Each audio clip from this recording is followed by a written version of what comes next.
Lost in the deepening gloom of the forest, Andrei felt a knot of fear tighten in his chest. What had begun as a simple afternoon hike on familiar trails had quickly devolved into a disorienting maze of trees as twilight bled into night. With each passing minute, the familiar paths vanished, swallowed by the encroaching darkness, and the once comforting sounds of the woods morphed into unsettling whispers and rustles that made the hairs on the back of his neck stand on end. Every snap of a twig sounded like a footstep behind him, and the shadows cast by the ancient trees twisted into grotesque and menacing shapes.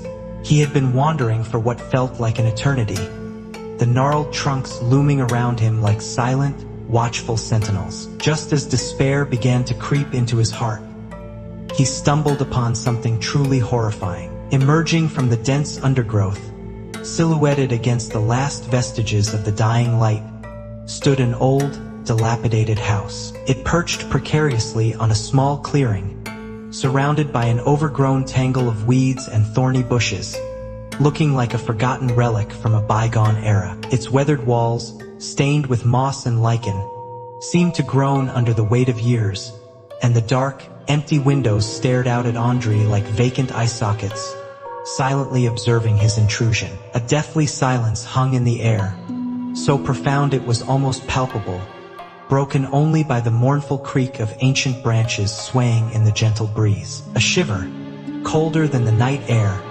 ran down Andrei's spine. An overwhelming sense of dread washed over him, yet a morbid curiosity, a perverse fascination with the macabre, began to tug him towards this ominous place. Overcoming his initial paralyzing fear, Andrei cautiously approached the house. The overgrown path leading to the front door was barely discernible, choked with weeds and fallen leaves. As he reached the rotting porch, the wooden planks groaned under his weight, sounding like the complaints of an ancient beast disturbed from its slumber. The front door hung slightly ajar, a sliver of impenetrable darkness beckoning him from within. Hesitantly, Andrei pushed it open. The rusted hinges shrieked in protest, the sound echoing eerily through the silent woods, and the door swung inward, releasing a wave of stagnant air thick with the smell of damp earth, decaying wood, and something else, something indescribably foul and unsettling. He stepped inside,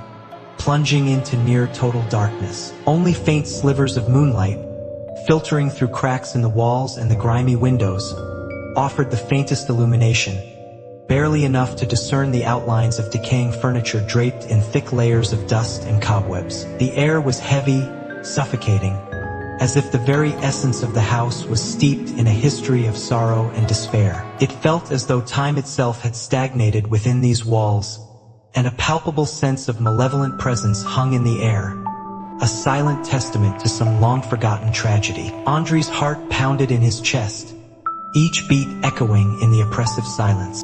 Driven by a morbid curiosity that outweighed his growing terror, Andrei decided to explore further. He moved slowly through the decaying rooms, his hand outstretched, feeling the cold, rough surfaces of the walls. In one of the main rooms, his gaze fell upon a dark, gaping hole in the floor, the entrance to a cellar. It was almost completely obscured by shadow, but Andrei felt an icy premonition grip his heart. A sense of profound unease washed over him, a primal instinct screaming at him to turn back, to flee this cursed place. Yet, an irresistible pull, a dark and compelling curiosity, drew him closer to the abyss. Finding an old, rusty lantern lying on a dusty shelf in a nearby room, Andrei fumbled with its mechanism. After several anxious attempts, a weak, flickering light sputtered to life, casting dancing shadows on the moldering walls and partially dispelling the oppressive darkness. Holding the lantern in his trembling hand,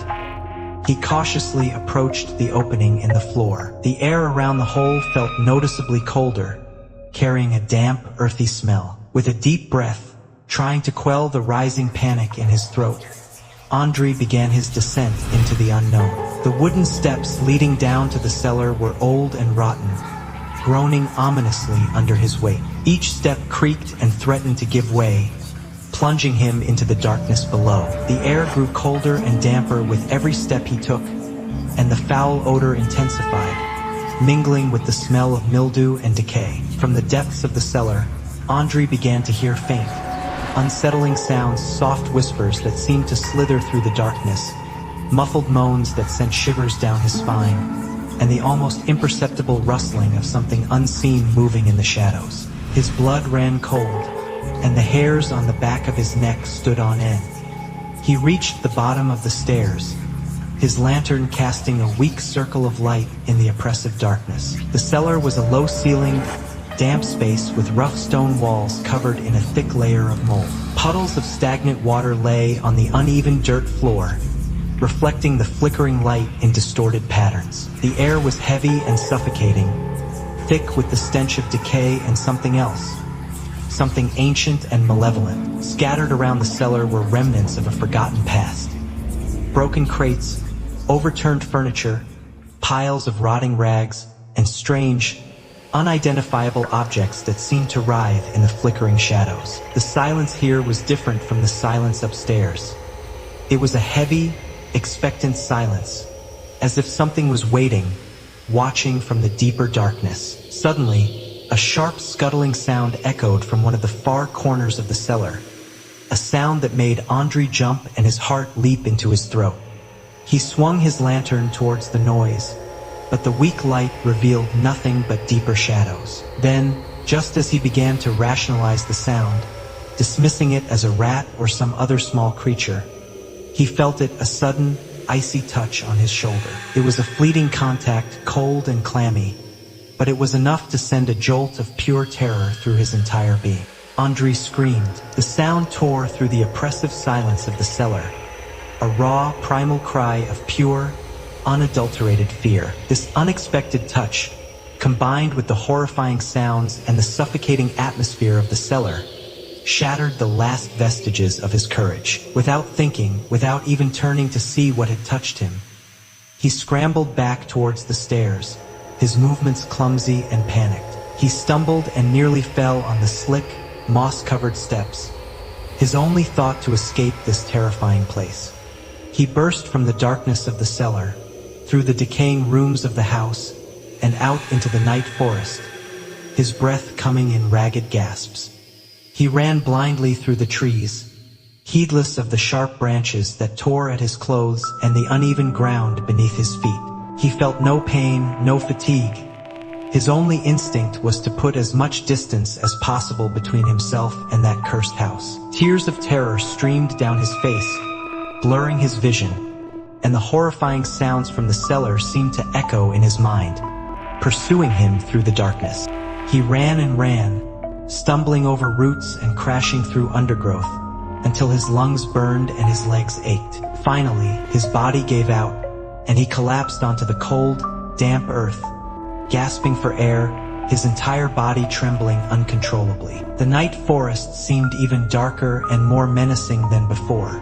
He curled up into a fetal position beneath a thick bush, shivering from the cold and the lingering terror. He squeezed his eyes shut, trying to block out the horrifying images that flashed behind his eyelids, trying to slow the frantic beating of his heart. He knew he couldn't find his way back home in this darkness. All he could do was wait for the first light of dawn, wait for the nightmarish darkness to recede, wait for the moment when he could once again see the familiar shapes of the forest and hopefully find his way back to civilization, far away from that dreadful place where something unholy resided.